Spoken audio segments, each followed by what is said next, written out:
matemáticos, espero que se encuentren muy bien. El último teorema de Fermat es uno de los problemas matemáticos más famosos que han existido. Una de las cosas que hace tan fascinante a este problema es la simplicidad que hay en su enunciado. Literalmente, cualquier persona con un buen nivel de álgebra básica es capaz de entender lo que este problema nos dice. Pero aquí es donde entra lo interesante, y es que tuvieron que pasar años, décadas, hasta siglos y muchas mentes brillantes para por fin dar una demostración a este enunciado.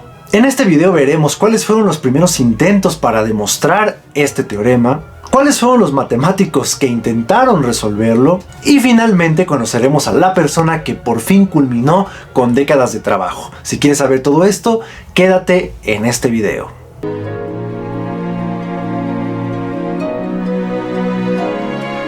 El último teorema de Fermat consiste en encontrar las soluciones enteras de la siguiente ecuación: x a la n más y a la n igual a z a la n, donde n es un número natural. Lo que debemos hacer es encontrar tres números enteros x, y y z que cumplan esta ecuación.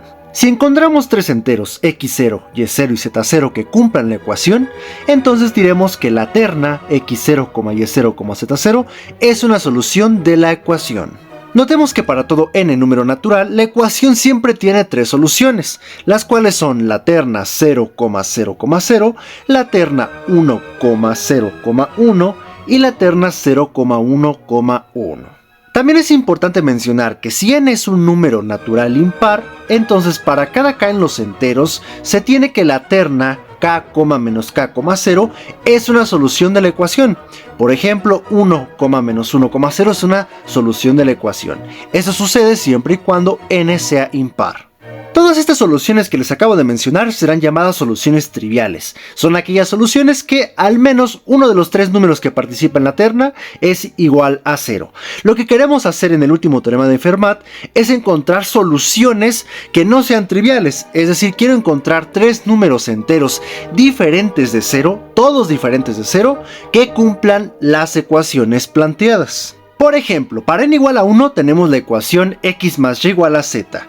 Notemos que 1, 1, 2, esta terna es una solución no trivial a la ecuación, pues la terna sí cumple la ecuación y ninguno de los tres números de la terna es igual a 0. Algo interesante es que la ecuación x más y igual a z tiene infinitas soluciones. Simplemente consideren las ternas de la forma s, t, s más t, donde s y t son cualquier par de números enteros, y noten que estas ternas, sin importar los valores de s y t, siempre satisfacen la ecuación. Por tanto, esta ecuación tiene infinitas soluciones, y pues noten que si escogemos a s y t de tal manera que s más t y s y t no sean 0, pues también podemos afirmar que hay infinitas soluciones no triviales. Para n igual a 2 tenemos la ecuación x cuadrada más y cuadrada igual a z cuadrada. Notemos que la terna 3, 4, 5 es una solución no trivial. Esta ecuación también tiene infinitas soluciones, pero más adelante voy a profundizar en ese aspecto. Aquí es donde la cosa se pone interesante. Para n igual a 3 tenemos la ecuación x cúbica más y cúbica igual a z cúbica. Quiero que ustedes se pongan a buscar tres números enteros diferentes de 0 que cumplan esta ecuación. Seguro después de un rato de hacer varios intentos habrás notado que no es sencillo encontrar tres números. Estoy segurísimo que no los encontraste. Y déjame decirte que por más que lo intentes, jamás vas a encontrar tres números enteros diferentes de 0 que cumplan esta ecuación. Y déjame decirte que el problema no acaba acá. No fuimos capaces de encontrar tres números enteros diferentes de 0 que cumplen la ecuación x al cubo más y al cubo igual a z al cubo. Pues ¿qué crees? Si también nos planteamos la ecuación x a la cuarta más y a la cuarta igual a z a la cuarta, verás que también es imposible que encontremos tres números enteros diferentes de 0 que cumplan esta ecuación. Y si seguimos con la ecuación con los exponentes 5, 6, 7, 8, veremos que también es imposible. Y aquí es donde comienza la historia del último teorema de Fermat. Fermat, un matemático aficionado con mucha pasión por la teoría de números, se dio cuenta de este hecho y en su libro Aritmética de Diofanto dejó en una de las hojas el siguiente comentario. Es imposible descomponer un cubo en dos cubos, un bicuadrado en dos bicuadrados y en general una potencia cualquiera aparte del cuadrado en dos potencias del mismo exponente. He encontrado una demostración realmente admirable, pero el margen del libro es muy pequeño para ponerla. Esta afirmación pasó a la historia como una maldición para muchísimos matemáticos que se dedicaron a demostrar esta afirmación hecha por Fermat, pues la prueba que este menciona jamás se encontró. Es un misterio hasta el día de hoy si esa prueba existió o no existió. En mi opinión, yo creo que hay tres posibilidades. Una es que en efecto Fermat encontró una prueba increíble, y recalco lo de increíble, pues la prueba, como veremos más adelante, la prueba que existe actualmente de este enunciado requiere matemáticas muy avanzadas, matemáticas que no existían en el tiempo donde Fermat vivía.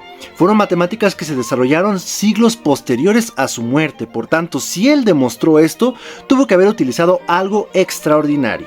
La segunda posibilidad es que Fermat haya tenido una demostración, pero que haya estado equivocada, que haya tenido algún error y que él jamás se dio cuenta de este hecho. Y la tercera, que es la que realmente yo creo, es que Fermat nunca encontró una prueba y más bien lanzó esta afirmación como un desafío a los demás matemáticos, esperando a que alguien leyera esto y pues se dedicara también a intentar dar una demostración y pues al final, no sé, tal vez decir que él también hizo una prueba igual, o no sé. Yo creo que realmente no encontró nada y dejó eso simplemente para retar al mundo y a ver si de milagro alguien más tenía la demostración. Me gustaría saber qué opinan ustedes. Si tú ya tienes una respuesta, una opinión, me gustaría que la comentaras en este momento. Si no, espérate al final del video y ya escoges qué realmente crees que haya pasado, la opción 1, la opción 2 o la opción 3. Como dijimos, Fermat dejó esta conjetura, dejó esta afirmación sin demostración y pues la tarea de todos los matemáticos posteriores a Fermat era probar esta conjetura. En términos más modernos vamos a escribir la conjetura de la siguiente manera: sea n un entero positivo, no existen x, y, z números enteros tales que x a la n más y a la n sea igual a z a la n y además x por y por z sea diferente de 0. Esto es para asegurar que ninguno de los tres enteros sea 0, así no tenemos una solución trivial. Y esto es cierto para todo n mayor o igual que 3.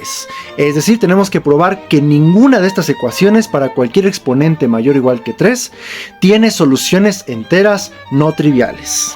Como les dije, esto era una conjetura.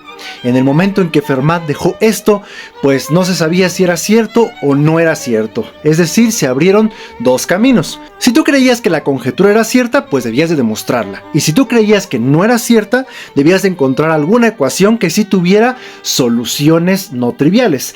Ambos caminos son muy complejos. Encontrar la demostración es muy complicado, como veremos más adelante. Y también refutar la conjetura era complicado, pues tenías que estar buscando números y ver si alguna terna cumplía alguna de estas ecuaciones. Y para que dimensionen la magnitud de lo complicado que es esto, me gustaría contarte el siguiente resultado que se demostró. Si x, y, z eran tres enteros positivos que cumplían alguna de estas ecuaciones, y suponemos que x es menor que y es menor que z, entonces x tiene que ser mayor que n, es decir, x tiene que ser mayor que el exponente, y por tanto y también, y z también. Esto es bastante fuerte. Por ejemplo, si hacemos n igual a 101, lo anterior nos dice que x, y, z tienen que ser mayores o iguales que 102. Por tanto, si tú quieres comprobar que la conjetura no es cierta para n igual a 101, tendrías que trabajar con números mayores o iguales que 102 a la 101. Y estos números son números de más de 200 cifras, para que entiendas lo complicado que puede ser intentar encontrar soluciones no triviales a alguna de estas ecuaciones. Y noten que solamente mencioné un exponente, el 101. Faltan una infinidad de exponentes. ¿Cómo vas a andar buscando entre todos los exponentes siguientes que son aún mayores y provocarán que trabajes con números de miles y miles de cifras? Como curiosidad les cuento que Euler creyó que la siguiente ecuación, que se parece mucho al último teorema de Fermat para el caso n igual a 4, tampoco tenía soluciones enteras, pero tiempo después se descubrió una solución a esta ecuación y también podemos encontrar una solución a esta otra ecuación. Esto nos demuestra que hay que tomar con seriedad esto de refutar o no la conjetura. Podía ser cierta o podía no ser cierta. En conclusión, si tú quieres probar que la conjetura es cierta, debes de probar que cada una de las ecuaciones x a la n más y a la n igual a z a la n no tiene soluciones no triviales. Es decir, debes de probar que una infinidad de ecuaciones no tienen soluciones no triviales. ¿De acuerdo?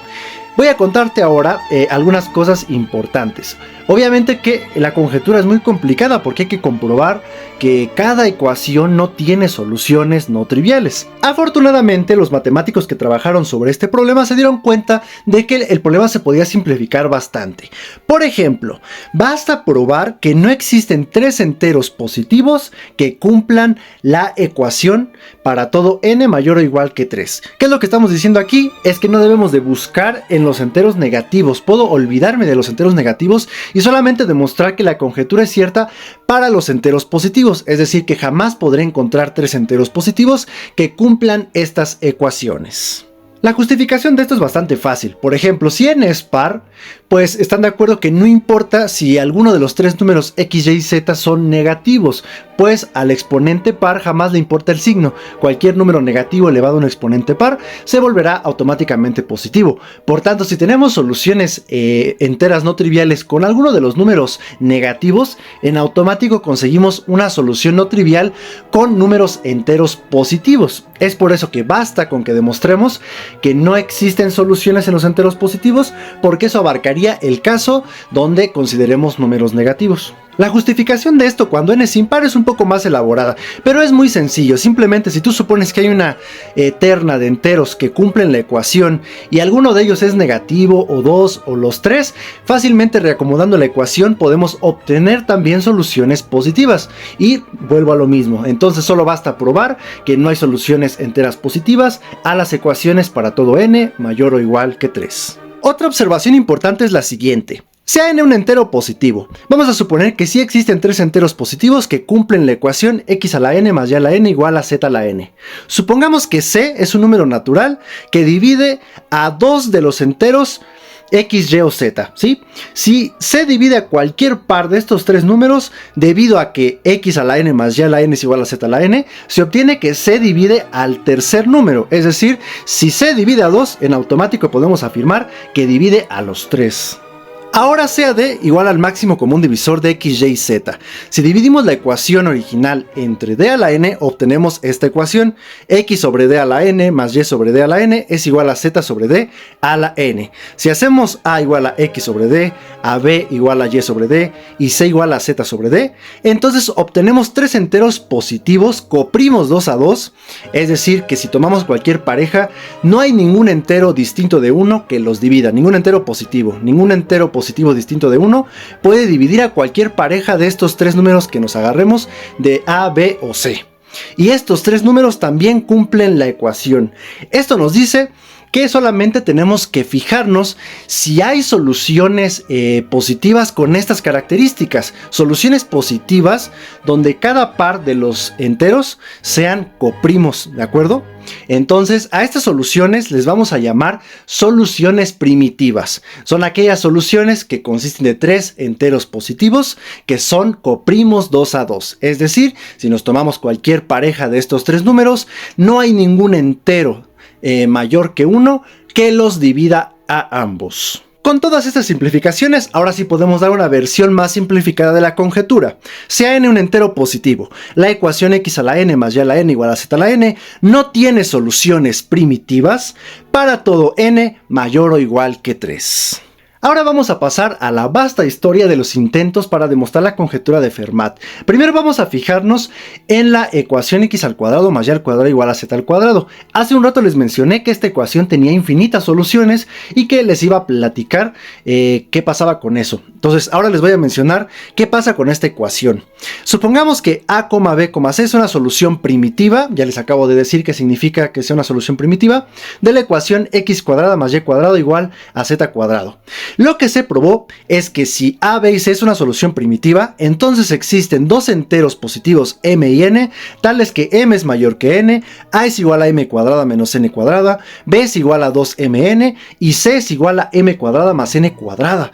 Además, m y n son coprimos y de distinta paridad, es decir que solamente uno de los dos enteros m y n puede ser par.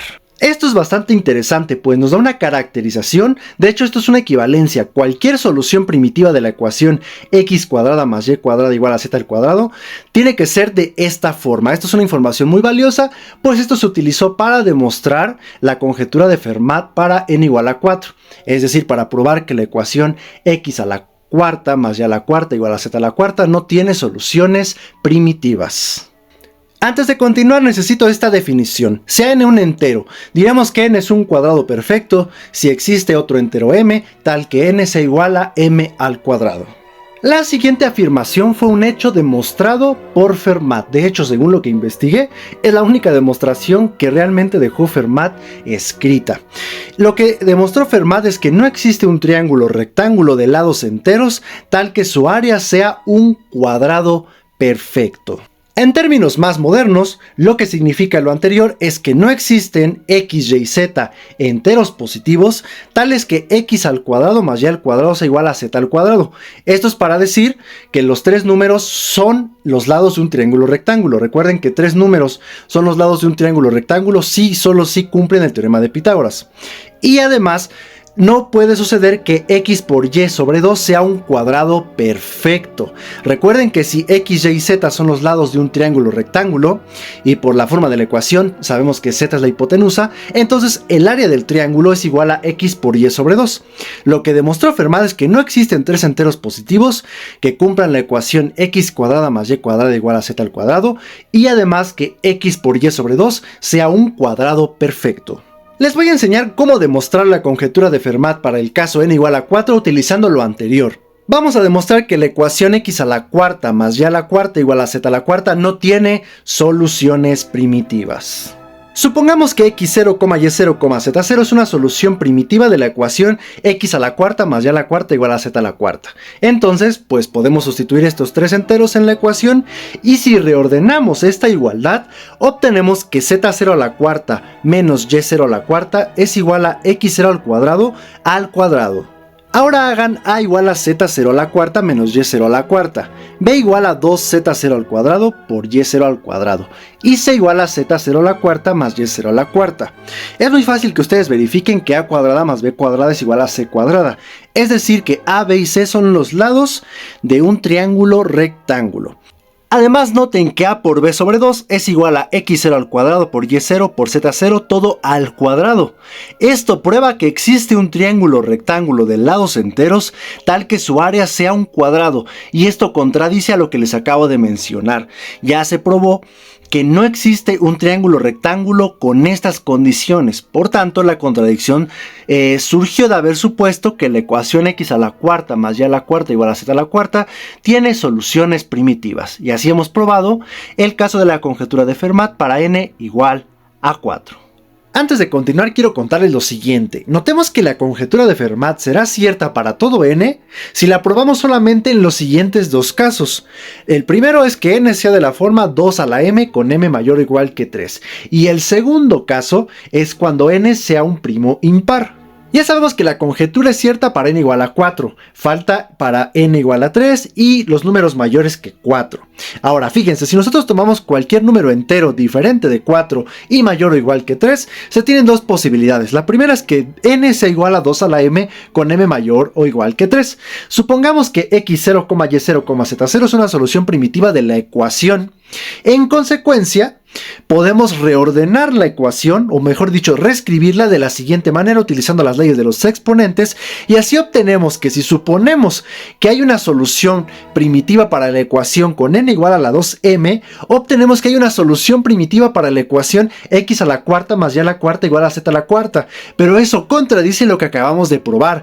Esto prueba que la conjetura de Fermat es cierta para todos los números de la forma 2 a la m con m mayor o igual que 3. Ahora, si n no es de la forma 2 a la m, entonces podemos afirmar que existe un primo p impar tal que n sea igual por rp. Supongamos que x0, y0, z0 es una solución primitiva de la ecuación x a la n más y a la n igual a z a la n. Reescribiendo esta ecuación, obtenemos que, suponiendo que esta ecuación tiene una solución primitiva, entonces hay una solución primitiva para la ecuación x a la p más y a la p igual a z a la p. Por tanto, si nosotros previamente probamos que la conjetura es cierta para todo P', entonces esto sería una contradicción. Entonces por eso les dije anteriormente que basta con que probemos que la conjetura es cierta para todos los números de la forma 2 a la m o para todos los números primos impares. Notemos que lo primero ya se consiguió. Debido a que ya probamos la conjetura para n igual a 4, ya tenemos que la conjetura es cierta para todos los números de la forma 2 a la m con m mayor o igual que 3. Noten la fuerza de haber probado solamente un caso. Gracias a ese caso y pensando un poco, ya obtenemos que la conjetura es cierta para una infinidad de casos. Pero pues obviamente el trabajo no ha terminado y ni siquiera podemos decir que sea simplificado, pues falta probarla todavía para todos los primos impares y los números primos son infinitos. Históricamente, el caso de n igual a 4 de la conjetura de Fermat fue el primer caso demostrado. Entonces, debido al anterior, es claro que todos los esfuerzos siguientes serán en demostrar que la conjetura es cierta para todo primo impar. Y pues el primer primo impar que tenemos que considerar es al 3. En el año 1770, Euler probó el caso de la conjetura para n igual a 3 usando el siguiente resultado que él mismo probó. Si S es un entero impar y S cúbica es igual a A cuadrada más 3B cuadrada con A y B coprimos, entonces existen U y B enteros tales que S sea igual a U cuadrada más 3B cuadrada. Hay que aclarar que la demostración de Euler fue incompleta debido a que algunas partes de su argumento no estuvieron bien justificadas, pero más adelante hubieron más pruebas. De hecho, aquí les voy a dejar una pequeña lista que encontré sobre otros matemáticos que también demostraron el caso n igual a 3. Fermat murió en 1665, entonces si se dieron cuenta en la fecha en que Euler hizo su demostración, notarán que 100 años después de la muerte de Fermat, apenas y se habían conseguido probar dos casos de una infinidad que hay. Bueno, ahora quiero que noten que claramente que la estrategia de ir probando que la conjetura de Fermat es cierta para cada primo, o sea, si nos vamos con el 5, el 7, el 11, el 13, es una estrategia que no es realmente la adecuada, pues jamás vamos a poder comprobar primo por primo que la conjetura es cierta. Aquí es donde empiezan los matemáticos a darse cuenta de que hay que encontrar teoremas o condiciones o argumentos que involucren más de un solo caso. Y aquí aparece a la escena Sophie Germain. Ella notó que probar que la conjetura de Fermat es cierta para todo P' impar, esto se divide en dos casos, y los casos los están viendo en pantalla. Una vez establecidos estos dos casos, Sophie Germain probó los siguientes dos resultados. El primero nos dice lo siguiente, el cual pueden ver que es un resultado bastante elaborado, pero en conclusión lo que nos dice es que bajo ciertas condiciones, el caso número 1 de la conjetura de Fermat va a ser cierta. Y el segundo resultado es el siguiente. Si P es un primo impar y 2P más 1 también es primo, entonces el caso 1 de la conjetura de Fermat es cierta para el primo P. Aquí hay algo muy interesante que mencionar. Si P es un número primo, tal que 2P más 1 también es primo, a estos números primos se les llaman los primos de Germain, justamente en honor a Sophie Germain. Ahora, aquí entra algo muy interesante y es que en la actualidad no se sabe si hay una cantidad infinita de primos de Germain, o sea, no sabemos exactamente cuántos hay. Y claramente que esto nos diría que aunque estos dos teoremas suenan espectaculares, pues en realidad no son tan útiles, porque si no sabemos cuántos primos hay con estas características, o sea, no sabemos cuántos primos de Germain hay, pues quiere decir que no sabemos exactamente en cuántos casos se están cumpliendo estos teoremas. Bueno, pero a pesar de todos estos detalles, estos avances ayudaron a Germain, a Legendre y a Dirichlet a probar de forma independiente en 1825 la conjetura de Fermat para n igual a 5. Luego, en 1840, Lame y Lebesgue ya habían probado la conjetura para n igual a 7. Todo este esfuerzo culminó en que la conjetura ya era cierta para todo primo p menor que 197. Como les dije, de ahora en adelante los matemáticos se iban a dedicar a buscar teoremas que ayudaran a probar una variedad más amplia de casos de la conjetura de Fermat que solamente ponerse a probar caso por caso, ya que claramente que esto no era la estrategia más adecuada. Posteriormente a los trabajos que les acabo de mencionar, pues los matemáticos siguieron trabajando y aquí es donde la cosa se pone bastante intensa, pues todos estos esfuerzos por probar la conjetura de Fermat empiezan a desencadenar la creación de varias ramas de las matemáticas, por ejemplo la teoría algebraica de números. Kummer desarrolló tanto su teoría que logró probar que la conjetura de Fermat era cierta para un tipo de primo llamado los primos regulares, y así muchos matemáticos empezaron a desarrollar más y más la teoría de números, haciendo que el simple hecho de querer demostrar el teorema de Fermat, el último teorema de Fermat, eso provocara la creación de matemáticas cada vez más y más abstractas. Algo que se me hizo muy importante mencionar es que muchísimos matemáticos en su momento creyeron que ya habían probado la conjetura, es decir, hay muchísimas pruebas falsas de la conjetura. Esto es bastante caótico y triste porque pónganse a pensar cuántas de estas personas habrán dedicado años de su vida de trabajo intenso y creyeron que lo habían logrado y al final resulta que no lo lograron, o sea, seguramente fue una gran decepción. Seguro se estarán preguntando, bueno, tantos y tantos intentos, por favor dime ya quién fue el que fue capaz de probar esto. Bueno, el matemático que logró por fin darle una demostración definitiva a la conjetura de Fermat fue Andrew Wiles, un matemático británico, y como dato curioso para mí, nació el 11 de abril de 1953, un día antes de mi cumpleaños. Wiles trabajó en la demostración de la conjetura de Taniyama-Shimura. Esta conjetura lo que nos dice es que cada curva elíptica puede asociarse a una forma modular de forma única. Claramente que estos conceptos son muy complejos, necesitaríamos estudiar muchísimas matemáticas para poder abordar con profundidad todas estas cuestiones, pero bueno, lo único que necesitamos tener en mente es que si nosotros suponemos que la conjetura de Fermat no es cierta, llegaríamos a que existiría una curva elíptica que no se puede asociar con ninguna forma modular. Es decir, suponer que la conjetura de Fermat es falsa, eso desencadenaría que sería falsa la conjetura de Taniyama-Shimura. Por tanto, la estrategia es clara. Si nosotros probamos que la conjetura de Taniyama-Shimura es cierta, pues en consecuencia el último teorema de Fermat debería de ser cierto. Y así fue como se logró finalmente la demostración de este problema que atormentó a muchos y muchos matemáticos a lo largo de la historia. Si bien demostrar la conjetura de Taniyama-Shimura es la clave, eso no quiere decir que la demostración ya fue una trivialidad, pues la misma conjetura de Taniyama-Shimura era un reto completo para Wiles. De hecho, Wiles tardó 8 años en poder presentar su demostración de la conjetura de Taniyama-Shimura. Y no solo eso, al momento de que la mostró al mundo matemático, lograron encontrar un error en su demostración. Y Wiles tardó 2 años más en resolver este error. Así, en 1995 por fin ya se tenía una demostración de la conjetura de Fermat. Deben de saber que Wiles durante 8 años trabajó en secreto en la demostración de la conjetura de Taniyama-Shimura. Él publicaba uno que otro artículo de vez en cuando para despistar a sus colegas. De hecho, bastantes matemáticos seguramente a su alrededor creyeron que la carrera de Wiles pues ya estaba muriendo, ya que era un matemático de 40 años y pues no es muy común que un matemático de esa edad logre hacer un descubrimiento tan grande. Pero qué sorpresas se habrán llevado al saber que él iba a demostrar el último teorema de Fermat. Y pues debido a esto podemos darle a Wiles el reconocimiento de que demostró que la edad no importa. Otra cosa que leí es que la única persona que sabía del trabajo de Wiles era su esposa, y según que se lo confesó en su noche de bodas. Imagínense ustedes que se casan con el amor de su vida y lo que les dice el primer día de casados es que va a trabajar en el último teorema de Fermat. Tremenda red flag.